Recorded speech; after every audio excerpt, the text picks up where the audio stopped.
everyone, and good morning. Welcome to our live feed update for August 28th. I'm your host, Taran Armstrong, and with me today is Kirsten. How you doing, Kirsten? I'm doing okay, Taran. Just trying to keep up with all of this mess, which you'd think I'd be more equipped for at this point, but that's a lot. Whew. This will not be like Monday's update.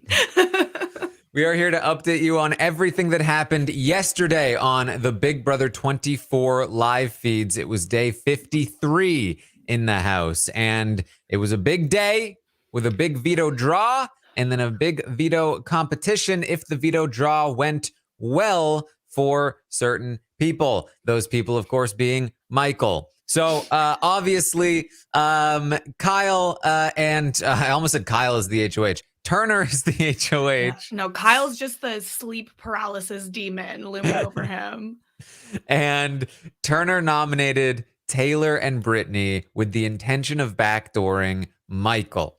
So the big question of the day is, will Michael even be chosen to play in the veto? If he is, then the veto matters. If he's not, then it doesn't matter who wins the veto. Michael is just straight up a goner. So that's the big thing in the first portion of the day. And it takes quite a while to even get to the veto draw because we're going to have a late veto competition here in the night. So there's plenty to get through. They let them sleep in like pretty late yesterday.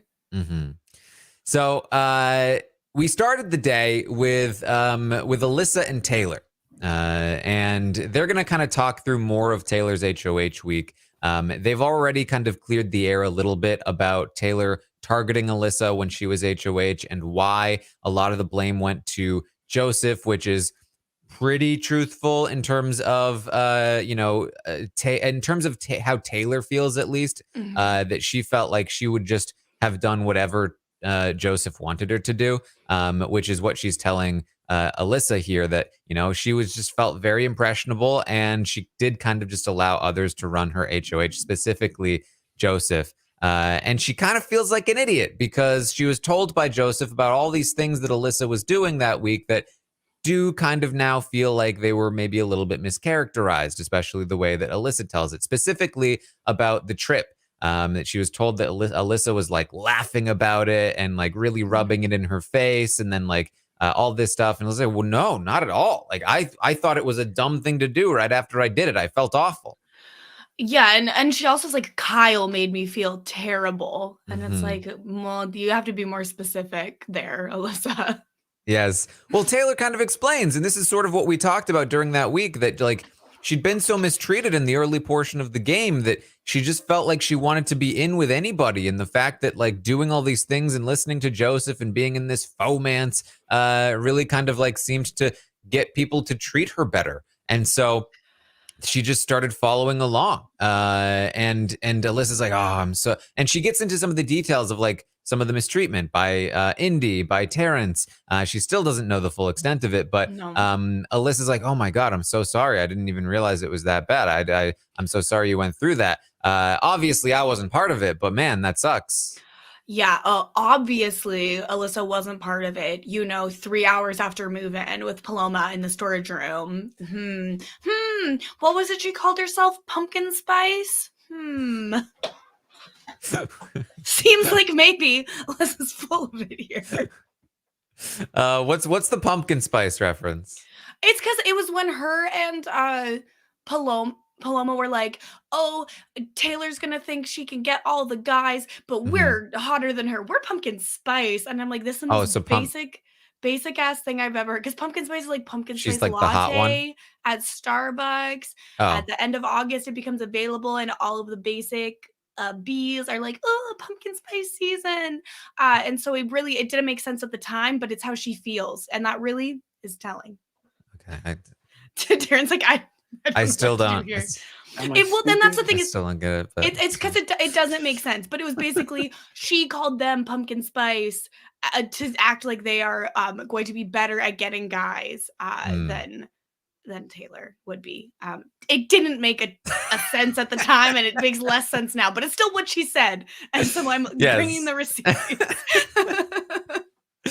Well, they're really glad that they've cleared things up. That they're kind of like more on the same page now. Again, Taylor explaining her part of it, Alyssa kind of explaining her part of it. They're both kind of blaming Joseph and to a degree Kyle in this conversation, and it lands really well. To spoil a later conversation with Kyle, and I think part of it here is that Alyssa is still, you have to understand, still kind of going through this weird feeling of, I'm in love with Kyle, like I love him, but also he lied to me all game, and that's when I like fell in love with him, kind of thing. Like, and she feels kind of played, but also doesn't really know what to do. And her position in the game is weird. Like, what is she supposed to do? Like, not work with him? And so she's feeling all of these things.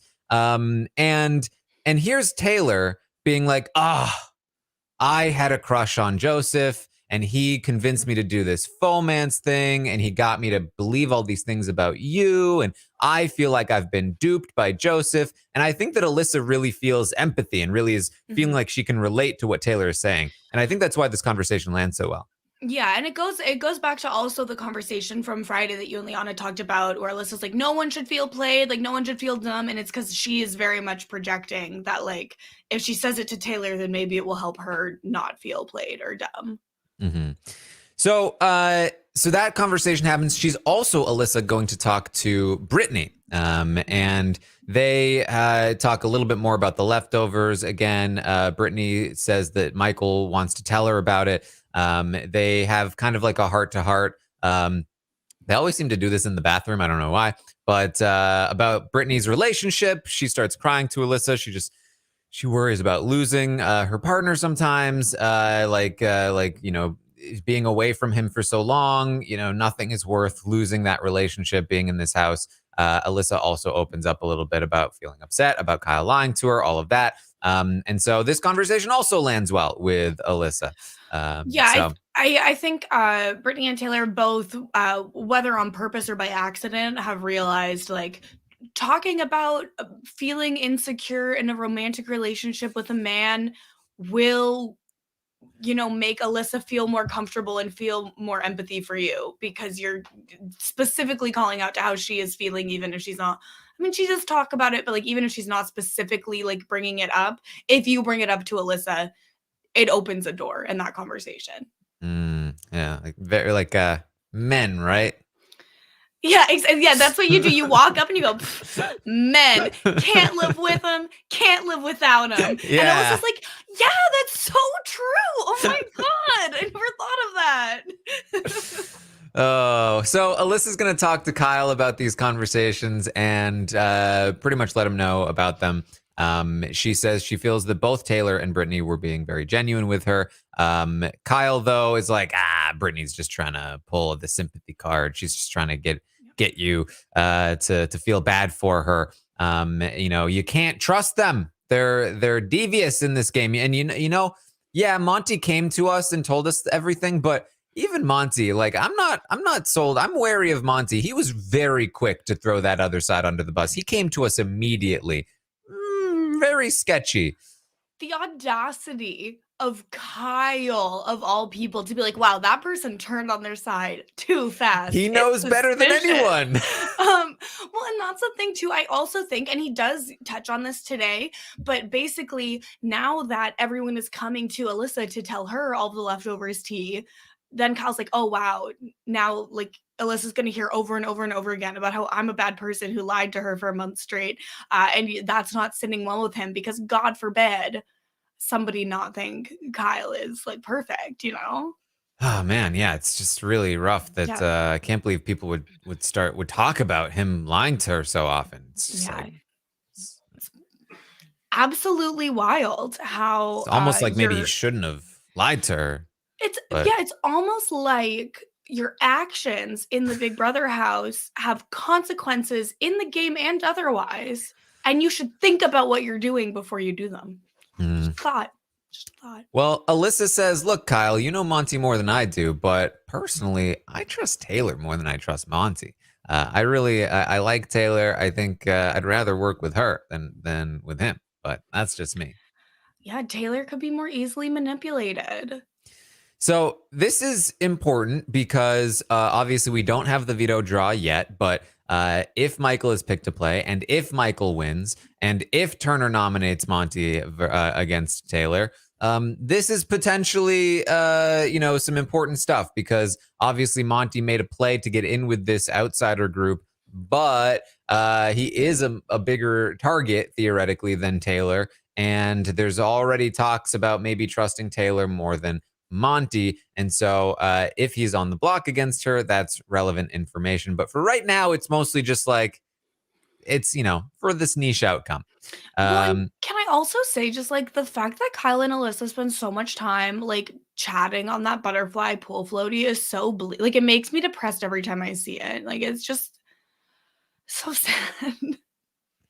Yes. So this conversation was in the bathroom, but later on the pool floaty, they are going to be, just lying there, there. What they do. Yeah. Kyle does talk to Turner. He's worried. He's worried about Michael. He's got to know what's going on. Like he knows. I know he knows. He's smart. He can't win that veto. All right, he just can't win that veto. We can't let him play. We can't let him win. Yep. No, he can't play and he cannot win. Yeah. Two things. Now, Michael is going to talk to Taylor, and this is something that he had considered doing. Basically, we talked this through, that the odds of Michael being chosen, depending on how many house guest choice chips there are, because I always forget if it's like one for every non-person playing, or if it's just like one or two. It's whatever. Like I tried to go back to like, when was the last time they dumped out all the chips and how many house guest choice are in there? Information that will never be locked in my brain, personally. I feel like Ian knows. Maybe somebody can ask Ian. Not that we need to be pestering Ian with Ian. Definitely questions. Here. I'll tweet Ian right now. I'm gonna say at Ian Terry, how many house guest choice are there in the veto bag? It either way, because it doesn't really change the odds that much. It's somewhere between like 60 to 65% odds that Michael is chosen, with Brittany choosing Michael via house guest choice.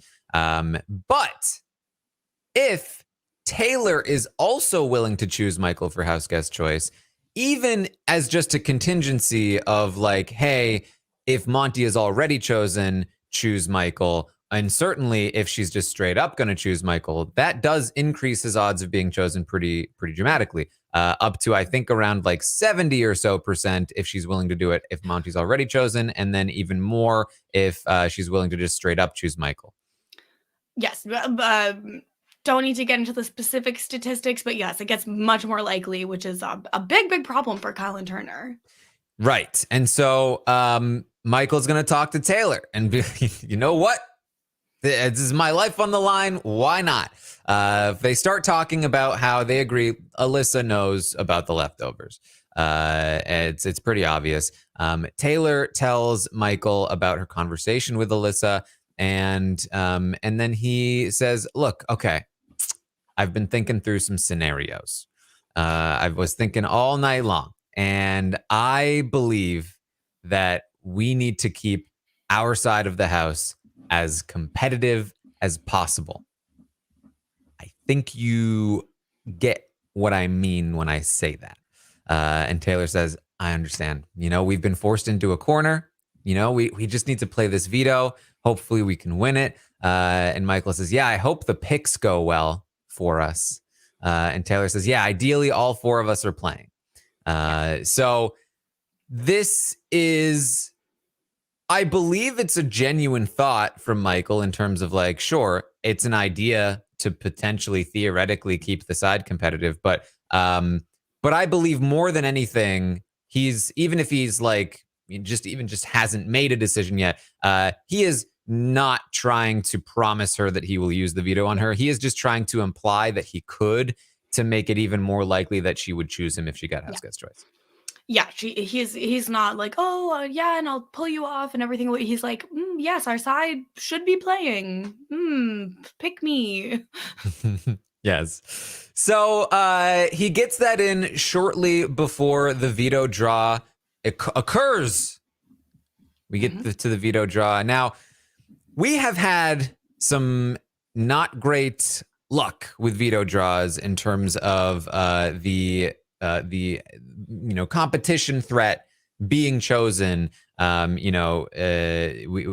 Derek X last season to Shayna in the season that didn't happen, and in all kinds of situations here, the backdoor target often does not get chosen to play when they really try it like this. Which is why backdooring someone is a great strategy.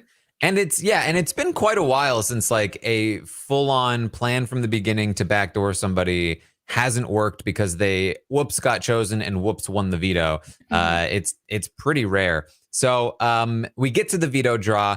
I'm not entirely sure about the order of the first two, but I think it might have been something along the lines of Turner goes first. He draws Monty to play. Then Taylor goes next, and she draws Alyssa. And now there's one spot left and 3 people. We got Michael, Terrence, and Kyle with just Brittany left to go. She can draw Michael's chip or she can draw house guest choice. Both of those options mean Michael. Anything else means Michael's not playing. She reaches in, and I think she pulled Michael's chip straight up.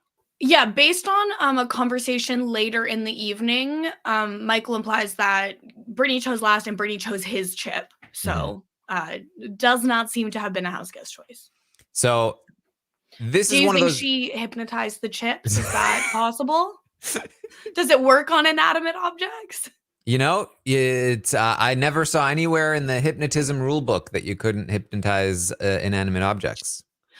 I don't know. I also feel like, sometimes if you've got intuition, you can just be drawn to the right thing. Things like items have energy. Okay. Yeah.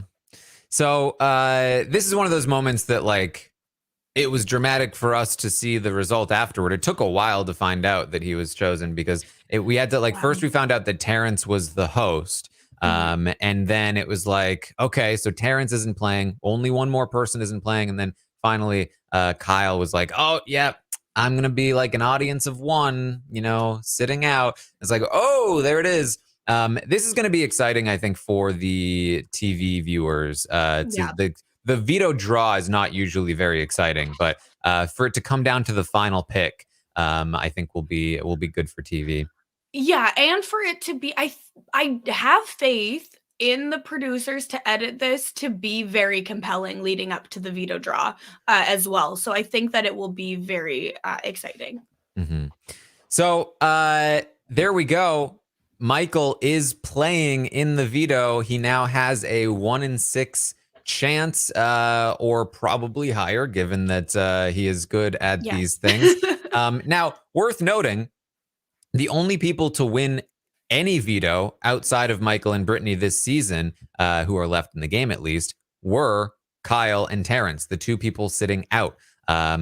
Monty, Turner, Alyssa, and Taylor have all not won a single veto all season long. And so you have to assume pretty decent odds here for Michael. But, it's again, you don't usually see people actually save themselves in these spots. It usually just kind of like fizzles out.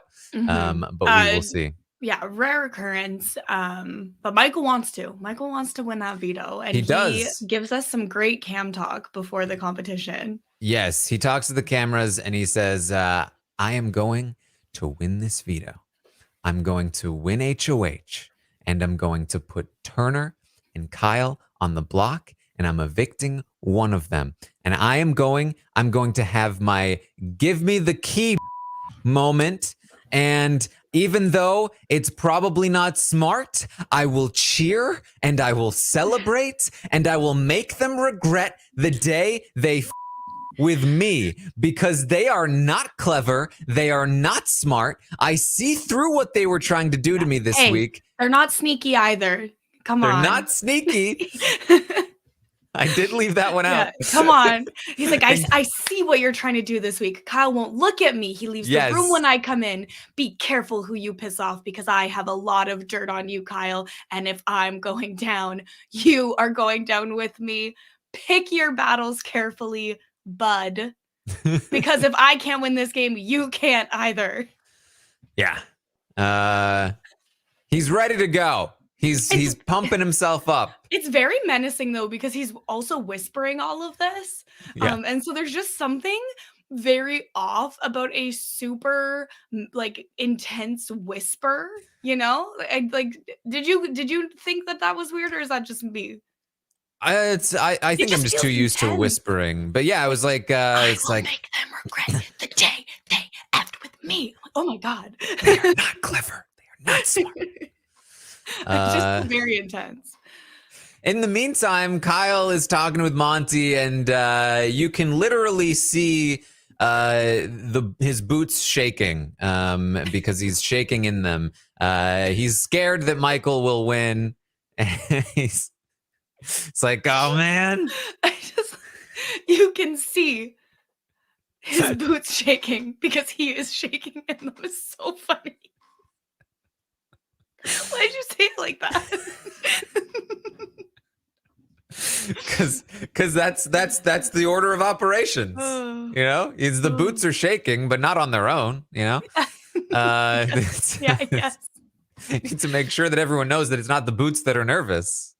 So yeah, otherwise people are really concerned about boots being nervous. You'd be surprised. You'd be surprised how often people need things explained to them, given my Twitter mentions.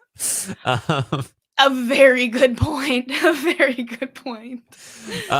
So they're scared he's going to win. He hasn't lost any vetoes because, as Monty has described, Monty really feels like Michael could have easily won the veto last week that Brittany won. And the only reason he didn't was because he basically threw it. So he's pretty much won every veto he's competed in. And it's a little scary. It's scary for Monty because I'm sure he realizes that he might end up on the block if Michael wins. It's scary for Kyle because he senses a disturbance in the force because Michael is currently talking to the cameras about how he's coming for his life. Yeah, I think Kyle's ears are burning, probably. Yeah. So, a few other things are going to happen here before the veto competition. One is that Taylor, post her conversation with Alyssa, is really just continuing to feel like, oh my God, like she feels bad about the whole Joseph situation. She's still obviously not entirely sure, like how much is true, how much isn't true, because there is truth mixed in with lies in terms of what Joseph actually did. I feel like she was pretty much on board with the idea that Joseph probably didn't rat out the leftovers out there, but some of the stuff that was actually true, like kind of throwing her under the bus with Michael and Brittany, and some of the like mischaracterization of how Alyssa was feeling, which I do feel like this one is weird because I do think that Joseph genuinely believed what he was saying about Alyssa, even though it wasn't true. I do think he believed it a lot of the time. I don't think that he was like intentionally misleading her in the way that it now feels. Mm-hmm. Well, yeah. And so I think with all of that, so when we put all of this in the context of Taylor's game specifically, she came into the house, and as we talked about, week 1 and 2, she was not given an opportunity to play the game. Everybody was against her basically. And then after Joseph's birthday, he starts seeing, oh, actually, you know what? Like, I never felt as bad about Taylor as everyone else did, but also now I'm like really seeing how vile this energy is, and like let's galvanize something to combat that.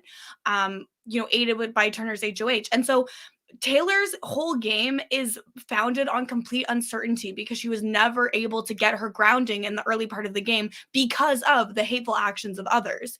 And so once she loses Joseph, that's a big enough blow either. But then to hear that, like, maybe he was lying the whole time, or maybe it wasn't real. I feel like she's already primed to believe that because of how poorly she's been treated by everybody else, that it's like, well, it's not that far to leap to be like, oh, and Joseph also was treating me like shit too. He just pretended he wasn't. And so I think that that's why she's just super primed to believe the worst of anybody in the house.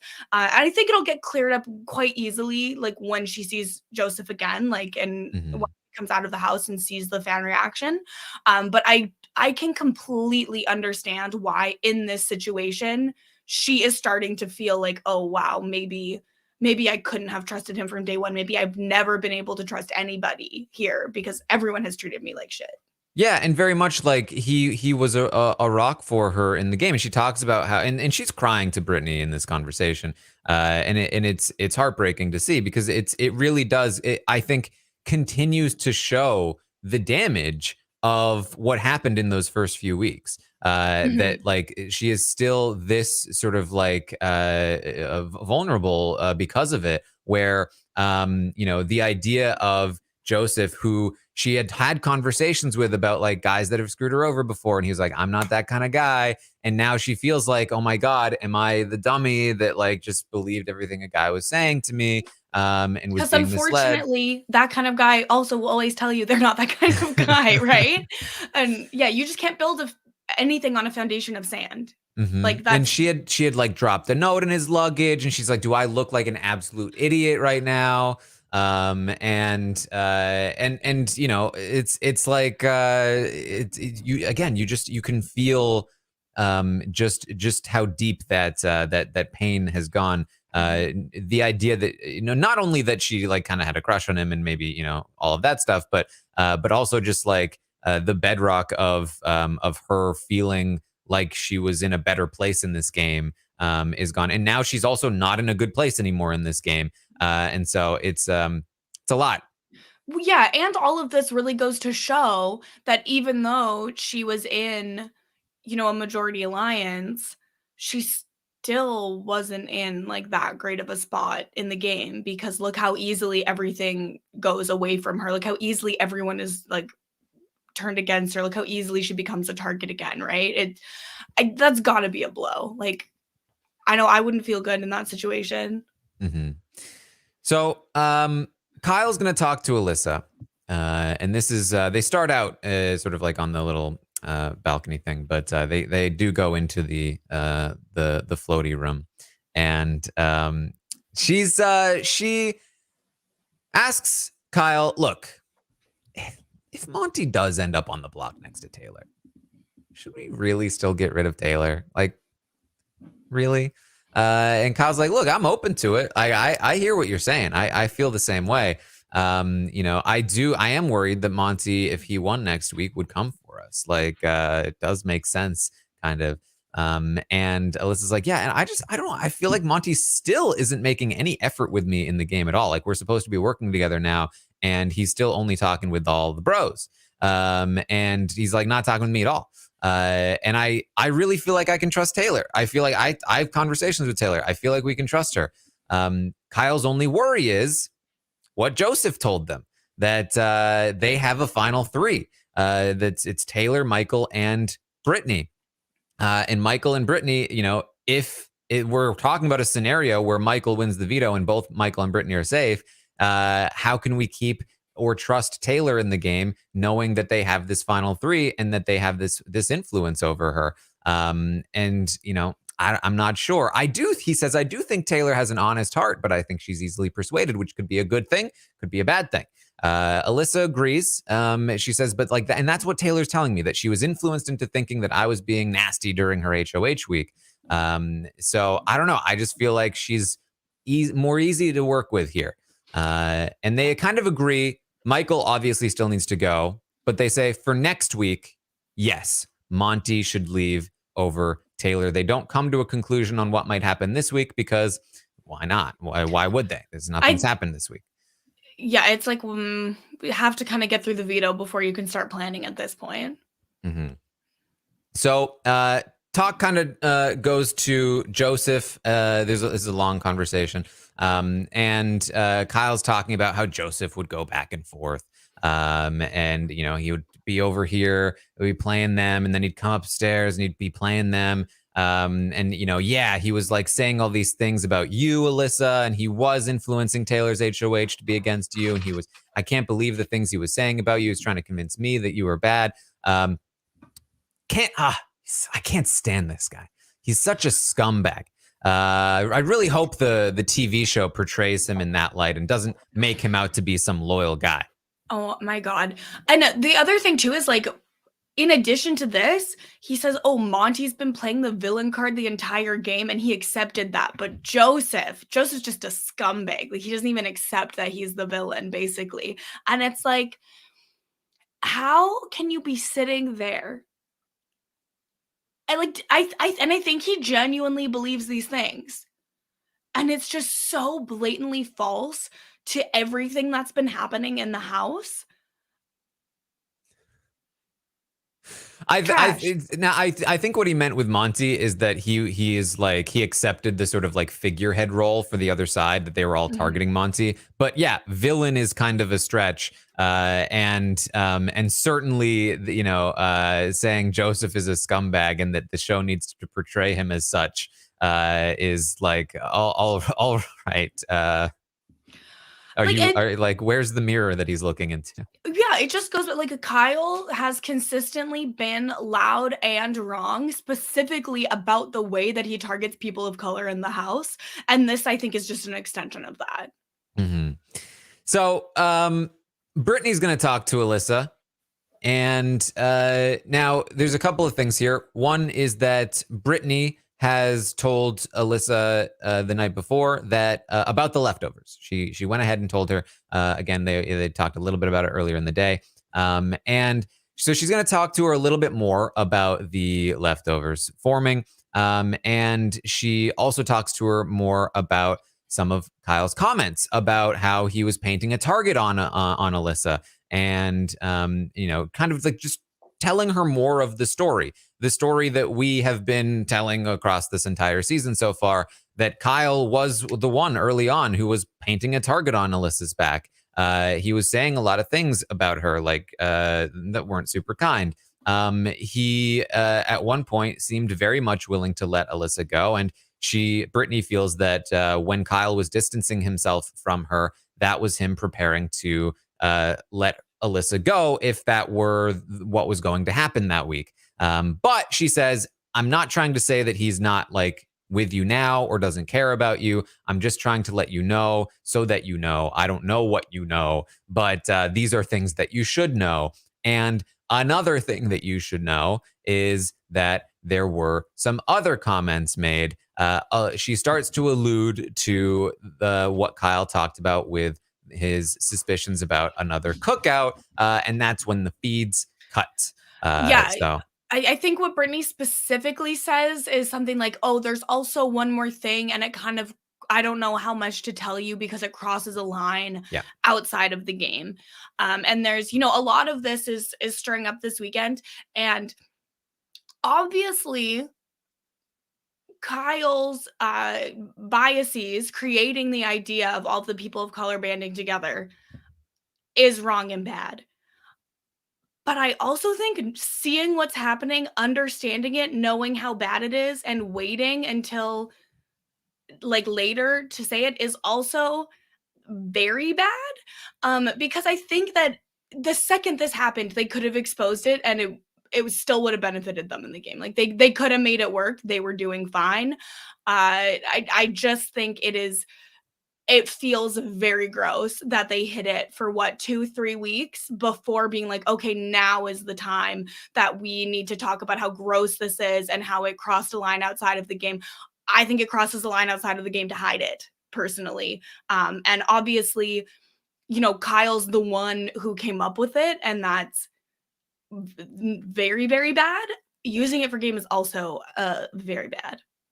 Yeah, and I agree. I think that there's a lot that Michael and Brittany sort of have to answer for in terms of how they've handled this information, and I think they know that too. We'll get to that in a little bit. I will say, though, personally, from a strategic standpoint, I felt this way at the time. I still do feel this way. I think that if they had tried to go anti-Kyle at the time that Kyle was saying this, it would have backfired on them because Kyle was really, really well ingrained into the group at that point, and Michael and Brittany were very much outsiders. And I think that Kyle would have been able to spin this on them at the time. They needed to sort of like degrade Kyle's position in the group before it would have even worked, in my opinion, from a strategic standpoint. From a moral standpoint, that makes it even grosser. That makes it even grosser, right? Where it's like, oh, we'll hide this so that we can get into a better position, and then like it just. And I'm not saying that is what they like. I'm not saying that was their plan either. I don't really know what was in their heads at the time. Whether it was just straight up like this is good for us, so we're not going to say anything, or if they did think this would backfire on us, now we have to wait, or whatever the case may be. But yeah, in terms of like just looking from it from a strategic lens, I think that And I think that's the thing when you're playing any one of these games, you have to make decisions at different times based on what you think will push you further in the game. And you can get put in situations where morally things are much grayer than what you would want to do. But I personally, and maybe this would be my failing in a game like this, is I think there's a point where doing what is right transcends doing what's in the game, and there's probably a way to do what's right and succeed as well. You just have to get creative and find the way out, and I think a lot of people are kind of brushing this to the side of, oh, well, they're just doing what they have to do to get by in the game. And I think that if you are one of the people making that argument, I think you should also maybe look in the mirror of why you think that way and what maybe privileges you have in your life to not look at complicated issues, because, the people of color in the house don't have the luxury of playing without considering race. And it's not great that one group of people does have that ability. Yeah, and I think that those are very good points, especially in regard to as I said, I think that like trying to turn the house against Kyle at the time, I do think would have backfired. But as we saw with the Taylor situation early in the game, when the thought process was like, well, what do you do? Do you go with your morals and go along with all of this bashing, or do you stand up? And at the time, I was saying, like, there is a way to stand up and make that work for your game. And we saw that happen straight up in a very dramatic fashion, that literally all of the Taylor bashers, like one by one, systematically were evicted. And the people that stood up were the ones that benefited from doing that. So yeah, I do think there was a way that they could have handled this without. So like, I think trying to rat Kyle out at the time, I think would have backfired. But there were plenty of other things they could have done. One of which being just pushing back on Kyle to him in the moment and explaining to him why it was wrong, so that he would stop doing it. Would have been huge. I don't think they needed that to continue to sort of like drive that wedge with Kyle and the rest of the group.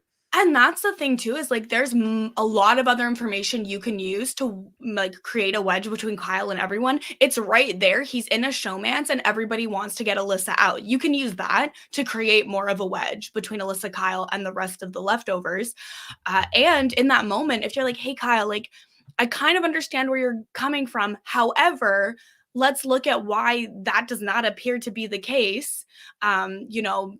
We could talk about how Jasmine has talked about Taylor, how everyone has talked about Taylor, and how all the people of color are clearly not working together. Like, look at the makeup of the leftovers.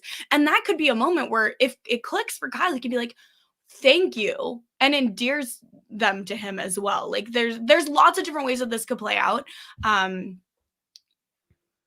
So yeah, just my 2 cents as this comes up today.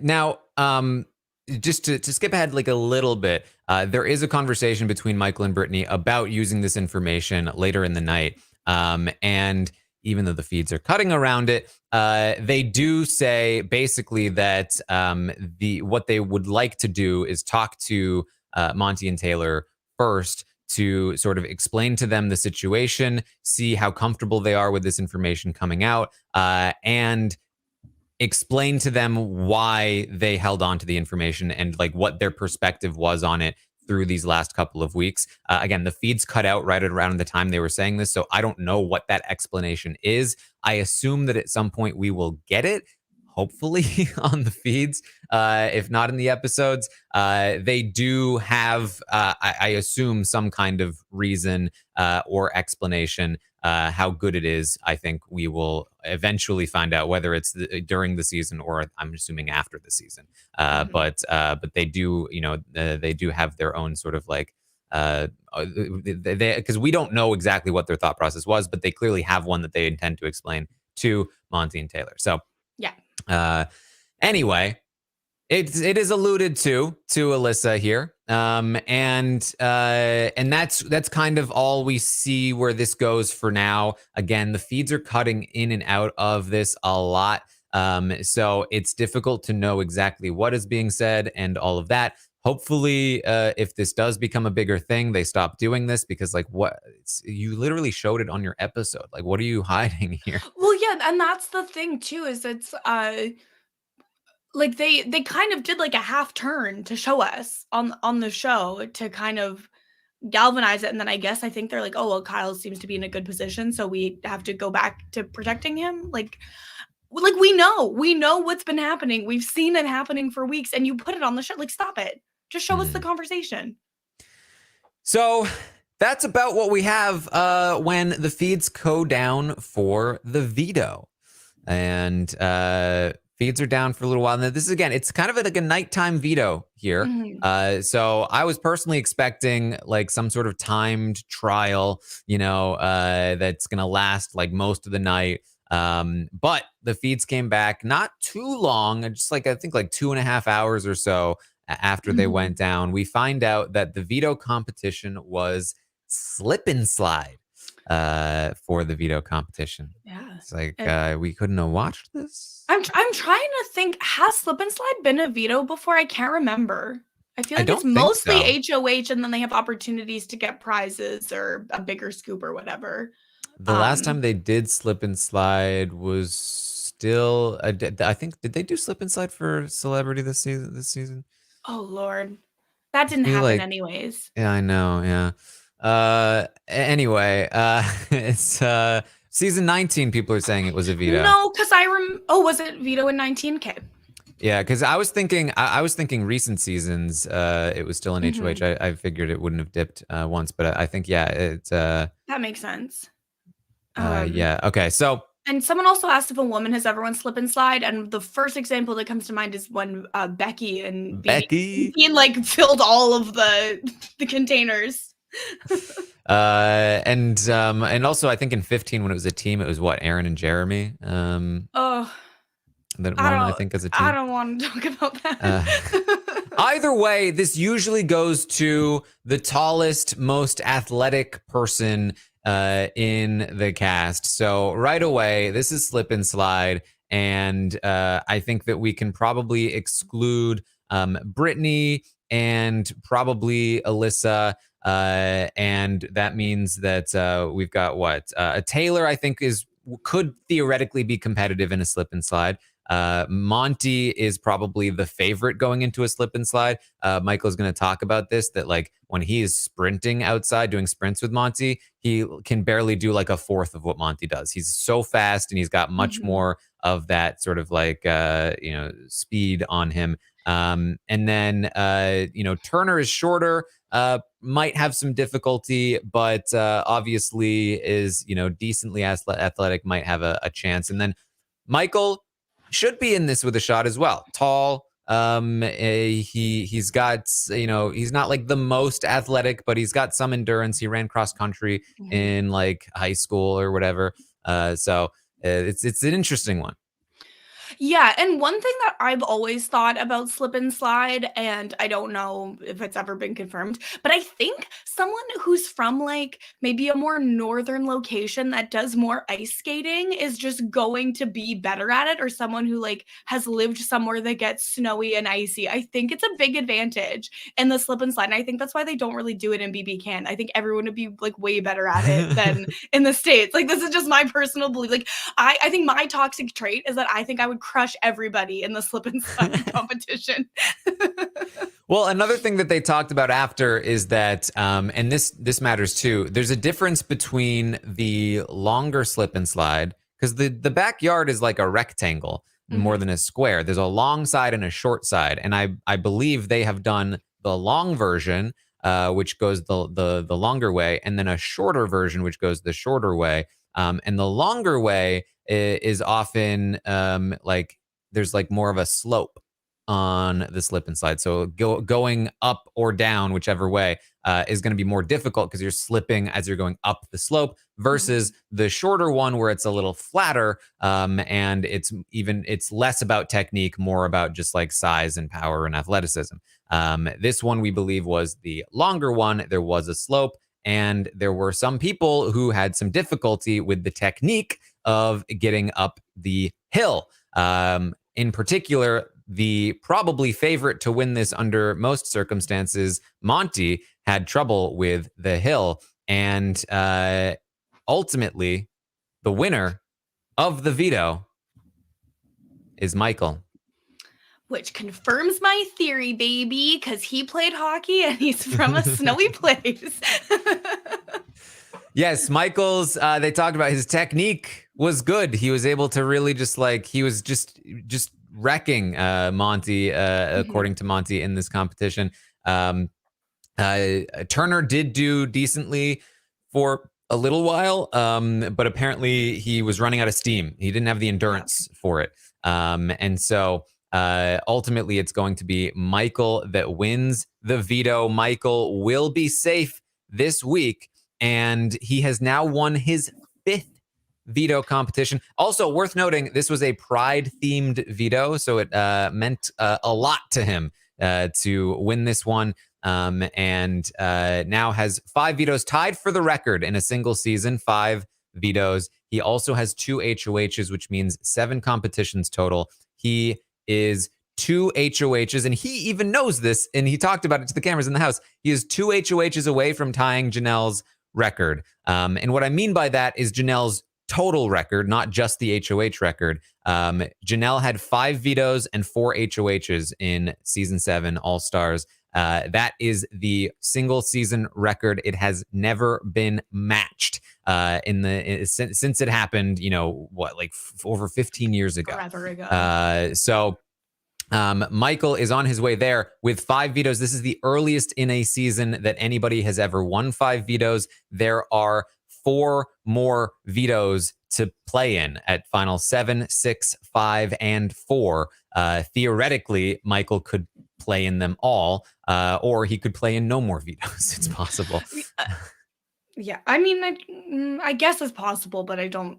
It's possible, but not super likely. Yeah. he would have to be backdoored next week and then be unlucky enough to be the one person sitting out. So he probably has a good chance of playing in at least one more. And there are a maximum of 3 opportunities for him to win an HOH. There are 3 more HOHs he can win max, meaning he can win at 7, 5, and 3, or 6, 4, and 3. So he could crush this record theoretically if he wins a lot more. It's quite the feat at this point. Yeah, it's wild that I feel like people have been like talking about like Michael as a comp threat, but I feel like it hasn't been as front and center as I would have thought, considering how dominant his performance has been in every competition he's played in. Yeah, I think the thing about Michael being a comp beast is that you don't usually get the comp beast. Like, usually the comp beast gets out at this point. Like, they also don't usually win a bunch of comps in the beginning. They usually win a bunch of comps in the back half. And it's very rare for somebody. In fact, I'd say this is probably going to be an entirely unique situation. Really, Janelle is probably the only other person who was winning comps throughout most of the season because she was a target throughout most of the season. So this is interesting. I haven't yet looked into what his win percentage is, because Janelle also has the highest win percentage, I think at around 50% or so. I'm assuming that there are going to be more opportunities for competition wins this season than there were on season 7. So she may still have the competition percentage record, which is actually like it's not like a flashy number, but it's a pretty relevant one. If Michael had more opportunities to play, then it's more impressive to have won the same amount or whatever. But either until way, we get Michael versus Janelle in every competition to see who wins head to head, mano a mano, you know, I don't buy it. Yes. But worth noting, like, yeah, and they're pointing out in the chat, like, most of the competitions Michael has not won were he threw them. Like he kind of threw that veto. I'm kind of with Monty. He could have easily won that veto if he wanted to.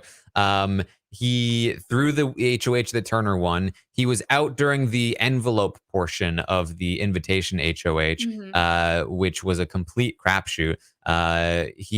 We assume he did not throw the week 1 HOH where he was second in hanging to Daniel. That's one of the few ones that he seemed to genuinely lose. He also claimed to have thrown the one that Jasmine won with the pies. So like, there's not a lot of competitions that he just outright lost. Yeah, and it's when he did, it was some crapshooty stuff, and as you said, like literally night 1 walking in, and I do think that would give anyone nerves that would maybe impact their performance in a hanging competition. Also, he's super tall, which is a disadvantage in that one. Yeah, so it's interesting. You know, the story of the season could be shifting here. I mean, if this is what's going to happen, you know, Michael going on a comp run would really sort of shift the narrative of like what this season is remembered for. I think like this is for sure historic if he manages to pull this off. He, I think, has to be talked about in the conversation of, is he one of, if not the best competitor the show has ever seen? Certainly not to that top point yet, but I think the conversation needs to be had at this point. Is like, could he get there? Yeah, and it seems possible. Yeah. So that's Wild. where we are. Michael with the veto. Now, there was a little bit of like, okay, but he did kind of imply to Taylor that he could theoretically use it on her. He is going to talk to Brittany pretty quickly after winning. She asks, "You're using it on me, right?" He says, "Yes." He said, "We just need to talk to Monty and Taylor because I want to push for Kyle to go up." And they're going to start plotting. They talk about their game plan, that they plan to rat everything out about Kyle's game from start to finish, including, of course, the cookout comments. And again, their plan is to approach Taylor and Monty first and sort of like get their feedback. Like, how do you feel about this? Are you okay with us using this information? If they're not, then they won't use it. If they are, then they will. And they also intend to, they said they felt like we need to explain to them why it's happening in this way and why we didn't say anything earlier. So, yeah. Yeah. And so, you know, I'm conflicted about this as well, because I feel like then it's putting, you know, more of the mental load onto Monty and Taylor. And it's like, that's not super fair. But, you know, this is the plan that they have moving forward. And they're talking about moving forward. And Brittany specifically really wants to tell Alyssa about them. And I really don't know what it is about Alyssa that makes her think that Alyssa's going to be super receptive. Well, I think it's because she's already told Alyssa about it, and she hasn't told Michael that. Yeah, which again is just like, it's weird. I just, at this point, it's very clear that I don't think anything you tell Alyssa about Kyle is going to make an impact. And also, Turner is like, really loves the Kyle-Alyssa relationship, so I think it is short-sighted to think that he would put up Kyle also. So basically, the plan here is not just to sort of, so they talk about this. They plan to rack out everything about Kyle. They would like to push Kyle onto the block. The reason they're doing this is and they said this to each other, like, will this work? I don't know, probably not. But why not? Like, why not try? Like, what is Kyle gonna do? Get more mad at us? Like, he just came for us. Like, we might as well do everything in our power to save our alliance and get him out of here. And hopefully it works. And the play is to essentially pull off like one of those, like look, the house came together and we all agreed, Turner, that Kyle needs to go. He is not good for this game, and he is not good for anybody, and that he needs to go. They're trying to Brian Hart him, just push him out. So, and it's always worth a try, right? Like, if you don't try, you can never say like what would have happened if you had tried. So I get that. And also, like, they do specifically mention, like, yeah, like, if Alyssa's with them, she's with them already, and it doesn't matter what we tell her. So, at least we can try to get her over. Yeah, and I mean, we have seen Turner be very susceptible to sort of like house pressure in the past. So like, will it work? Who knows? But I think it definitely will make some kind of impact in one way or another. So that's kind of their play for now, and they're gonna try and see if it can make any progress here. But they don't. They need to talk to some of the other people first before they talk to Turner, but Turner really wants to talk to Michael about having won the veto. So they have a conversation. Michael says, I do plan to use this on Brittany. Turner says, I'm totally fine with that. Don't worry about it. My target is Taylor. And it's always been Taylor. Like, oh, really? Yeah. It's your target is interesting. I definitely believe you. Turner's like, yeah. She just, she I feel like she's excluded me from, a lot of her end game plans. And I feel very, hurt by that. And I feel like she's got to go. So it's Taylor has always been the target. And Michael's like, sure. Yeah, always from day one. It was never anybody else. There was never a backdoor plan. Yeah. He says, Michael wants to know, like, so who do you think you would nominate to replace Brittany? And he says, I'll probably nominate Terrence or Alyssa as the replacement. And spoiler alert, I think he means this in this moment. Yeah, he definitely does in this moment. And, he asks, oh, Michael, do you have a preference on who I should nominate? And Michael's like, not really. And, Michael puts in some work with Turner, like, yeah, like, I really like Taylor, but like, we're at the point where we like everyone, and it just kind of happens at this point in the game. Because again, as we just said, they don't want to go to Turner with any pressure to nominate Kyle like last night. Mm-hmm. So that's where Turner seems to be at this time. Now there's a few other things that happen as well here. One is that now that Michael has won the veto, Kyle is kind of just like, Monty, what do we do? Yes, this guy. It's what do we just need to take a shot next week, I guess. And Terrence joins them, and he's like, oh my god, just like yeah, I guess one of the five, basically you two or Alyssa, will have to go up, and then we'll take out Taylor, and then we'll just wait for Michael to lose. Yeah, that's what you have to do. You have to wait for him to lose. Also, I someone in the chat said we got a reply on Twitter that there are, unless things have changed, 3 house guest choice. So at the point where where Brittany is picking at the end, there were 3 house guest choice and Michael out of 6 total chips. So yeah, I mean that's what I was doing my math on. So that, so I think based on that math, he had a 64% chance without Taylor being willing to pick him, and then roughly like a 72% chance if Taylor was willing to pick him if Monty had already been picked. Yeah, and then at the point of the last draw, he had a much higher chance. Yeah, once you start to do the math individually, So Alyssa is going to, or Michael's going to talk with Alyssa, and he says, look, there are some things that I want to tell you later. He is going to, and I really hope this doesn't happen, but he's bringing, so one of the things that Michael won as part of the veto was he's going to be able to go see a movie and invite some people to go see the movie with him. Brittany very quickly said, don't bring me, bring people that you need to talk to. divide and conquer. And he intends to bring Alyssa and Turner. He has told at the very least, and he discussed other options like Terrence and some other people. I'm not sure if he locked in on a third. Yeah. But he tells Alyssa, like, look, there are things that we need to talk about later. So he has queued that up. Yes. So then we get a little bit of drama because ever since Michael won the veto, Kyle's been very doom and gloom. Like, yeah. He literally looks like a toddler. Like when you see him wrapped in the blanket, just like, Michael won the veto.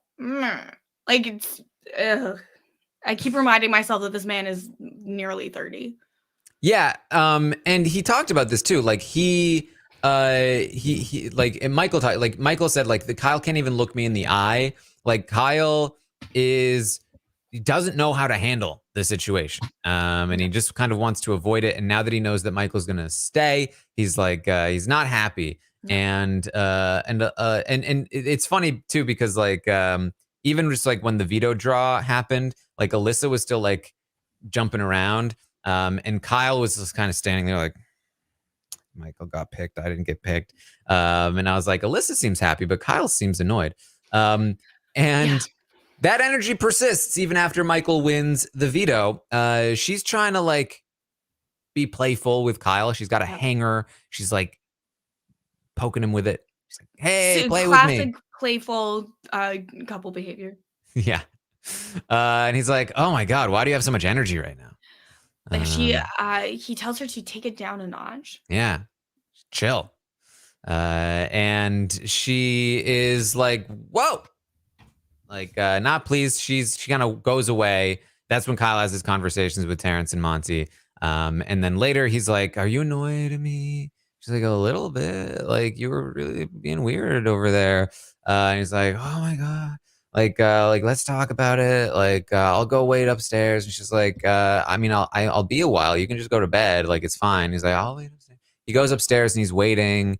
And then Alyssa like finishes her shower and she's like going into the kitchen and she's talking with Michael and Brittany, and Kyle's like up there waiting and he's like, she's not coming to talk to me. And then he comes back down and they're like, he's like, oh, I'm just gonna go to bed. Like, this, like, you didn't come. Like, and he kind of leaves. She's like, oh my God. Well, and the thing is like, he was a little rude to her, and then she is like, okay, I want some space, and like, I'm annoyed right now. And he's like, well, no, we have to talk about it right now. And it just like is another example of them not knowing how to like talk to each other in a constructive way, especially when it comes to like relationship issues. Like, first of all, I feel like if someone has got a lot of energy and you don't say, hey, can you take it down a notch? You say like, hey, I'm not feeling good right now. Like, can we do this another time? Or, something like that. And then if someone's like, no, you can just go to bed. I don't want to talk about it tonight. Just go to bed. It's okay. You actually can go to sleep if you're in a fight. Sometimes you feel a little better after you sleep. Yeah, and like the thing is, like most fights in a relationship, it's not about the energy mismatch, right? It's about like, she's trying to engage with him on a relationship level, but he's too engaged in his feelings about the game to feel like he wants to do that, and that like strikes right at the heart of her insecurities, that he cares more about the game than he does about her. And so it's a mess here, right? But they're being all messy, and Alyssa is going to talk to Turner about it. She tells him about the drama.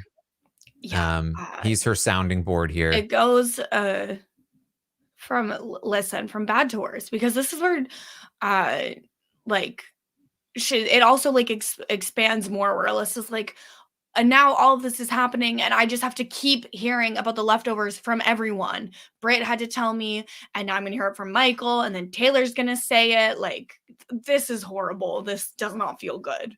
Yeah, so she's talking about like, so I was talking with Brittany, and like she tells him about the drama first, like, he's mad at me, But even beyond that, like, it's not really that's like I'm really upset about. It's like all this stuff that Brittany is telling me, and like that, he was coming for me. And she said, she also is telling me some other things about something he said. Feeds cut. Of course, naturally. They come back into Turner saying the only people voting would be Michael and Brittany, then Monty, Kyle, and Terrence. And I'm like quickly doing that means Alyssa's on the block. He's talking about putting Alyssa on the block right now. Like to her when she's not feeling good. Read the room. Yeah. Turner says, well, maybe I have too much faith in pawns. But we should just have a group conversation tomorrow. See if anyone is comfortable being a pawn. I'm sure someone will volunteer. This is how things are done, Alyssa, in this game. This is how we've been doing things. Mm-hmm. And she's just very concerned, she's especially about Monty. Like she's like, Monty would flip on me, right? Like, I just worried that Monty. I barely have a relationship in the game with him. I'd very much be worried that Monty would flip on me, and then I'm out, just like that.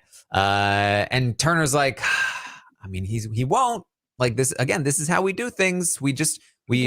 Pawns. We've been using pawns all season long. And I get it. You don't understand that, right? Because it's good that Kirsten's cat is here, because he says, I'll take a note that you're not comfortable, but you're like a feral cat, you just don't trust people. You've been on the outside this whole time. We're like house cats. We all get it.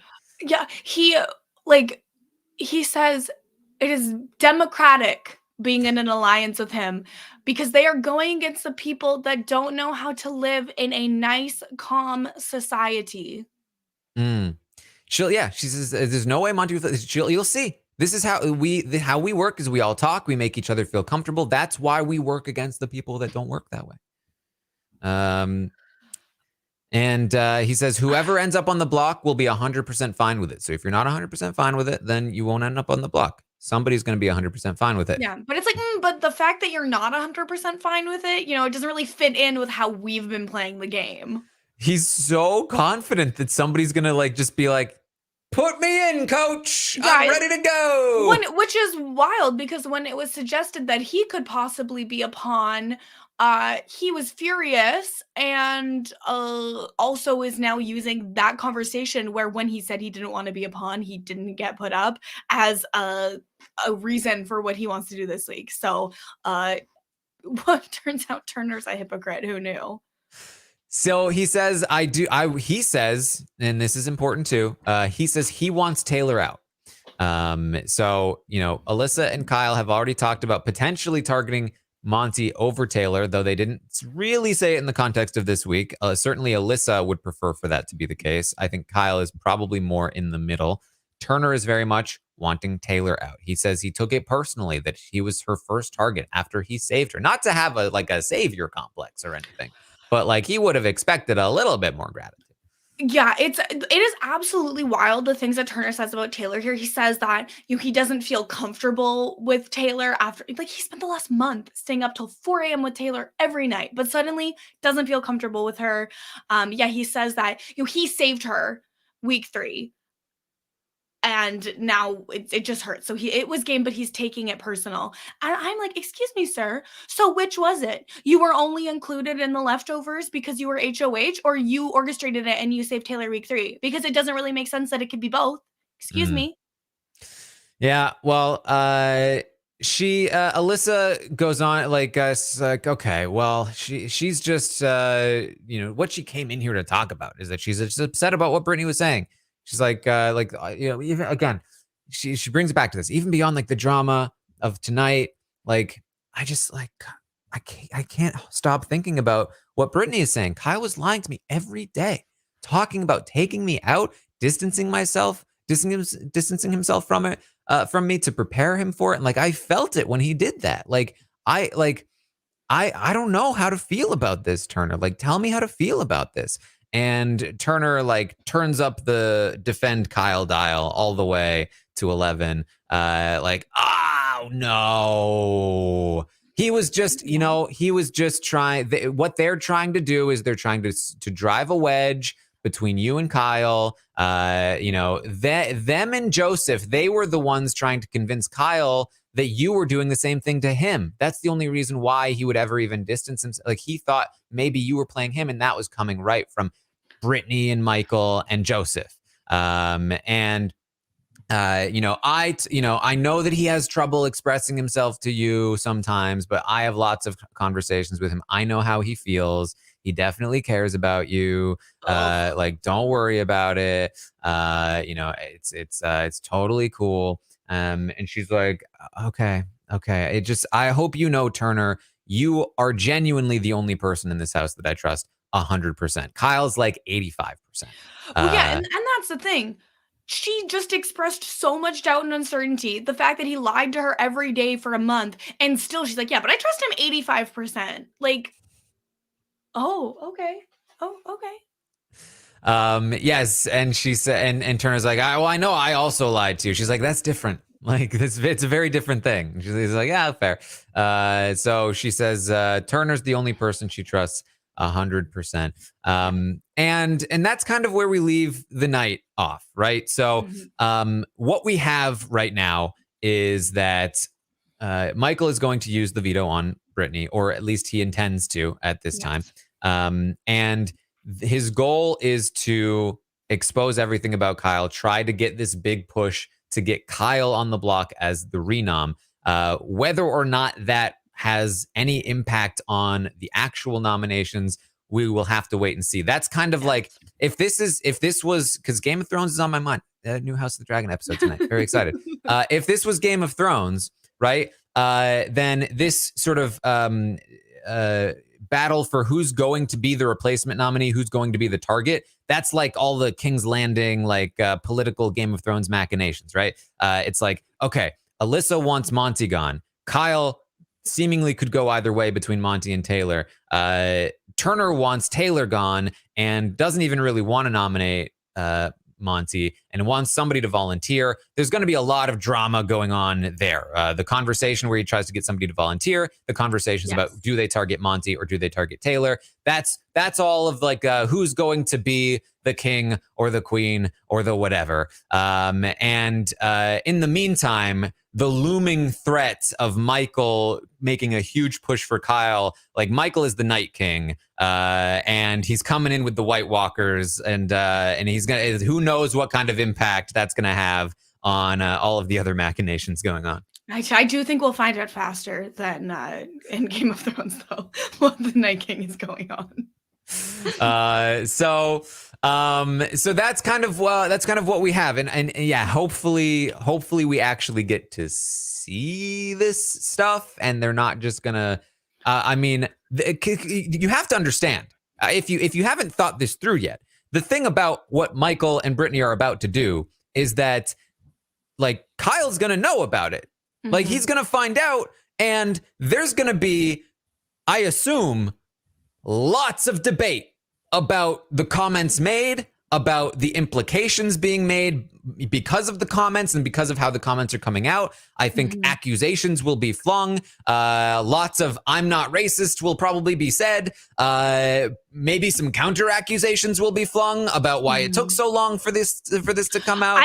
I feel like when it comes out within 4.5 minutes, we will hear "I'm not racist, but" come out of Kyle's mouth. That's pretty optimistic for timing on Kyle. Yeah, at most. Like yes, so that alone, very like big stuff. But even beyond just that, just the fact that Michael is going to make a huge play here against Kyle, even disregarding the specifics of it, he's declaring war. Kyle's gonna know straight up, this guy's coming for me. He's trying to get my friend to put me up on the block. Like, the underlying tension that kind of just like sits there and doesn't get addressed, especially in this house, there haven't really been any big fights, could really bubble to the surface here as the day continues. Yes. It's definitely a day to keep an eye out on what's happening here on the feeds. Never count out the idea that feeds could go down for 12 hours. Yeah. So that's what we got. Anything else that you needed to wanted to bring up, Kirsten? Just, we've talked about a lot of the bleak parts of the game today. Something funny that happened yesterday was that they actually got chicken wings in the kitchen restock. And I guess Jasmine was asking every single week and was told wings are a luxury item. And then the second Jasmine is evicted, they got wings. Oh boy. If you haven't checked out our exit interview with Jasmine, very funny stuff. Make sure you check it out. Yes. You can also find me over on Twitch, twitch.tv/Taran Armstrong. We'll be playing some Goose Goose Duck today. And we'll see how much I'm able to pay attention to the games, as I will likely have the feeds and also up and running. I'll meet you in agriculture to talk about the feeds. Yeah. So come hang out with us over on Twitch, twitch.tv/Taran Armstrong. Kirsten will also be streaming.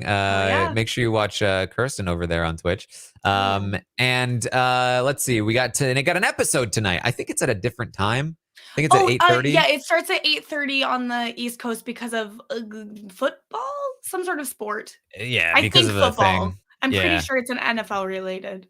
So 8:30 p.m. Eastern tonight. I will be live on Twitch watching the episode, and then we'll be live after the episode to recap what goes down on tonight's episode of Big Brother 24. And then, of course, tomorrow morning, 11 a.m. Eastern, I will be back to update on everything that does happen today on these Big Brother 24 live feeds. And find me over on Twitter at Armstrong Taran. Check out all of the Among Us videos that I've been posting. Very fun. Kirsten, what are you up to? Yes, so every week talking pop culture, celeb gossip, trending topics with Sasha Joseph over on Mess Magnet. So check that out. We're trying to get renewed, so any subscription helps right now. Also, Love Island is just wrapping up, and Brian Scally and I have been covering it over on the Hot Dummies on Island feed. It's been a super fun season. Check that out as well. And BoJack Horsepod, Kowski Cast, all of that fun stuff. And follow me everywhere at Kirsten Said What, including twitch.tv/Kirsten Said What. Yes. And of course, as I mentioned, House of the Dragon is going to be on tonight, episode 2. I am doing the book club podcast this season with Josh and Rich. Very fun stuff. If you are watching the show, check out the post-show recaps book club podcast. You'll hear my thoughts alongside some other very fun people. All right, that's what we have for you today. Thank you all so much for joining us, and I will see all of you next time.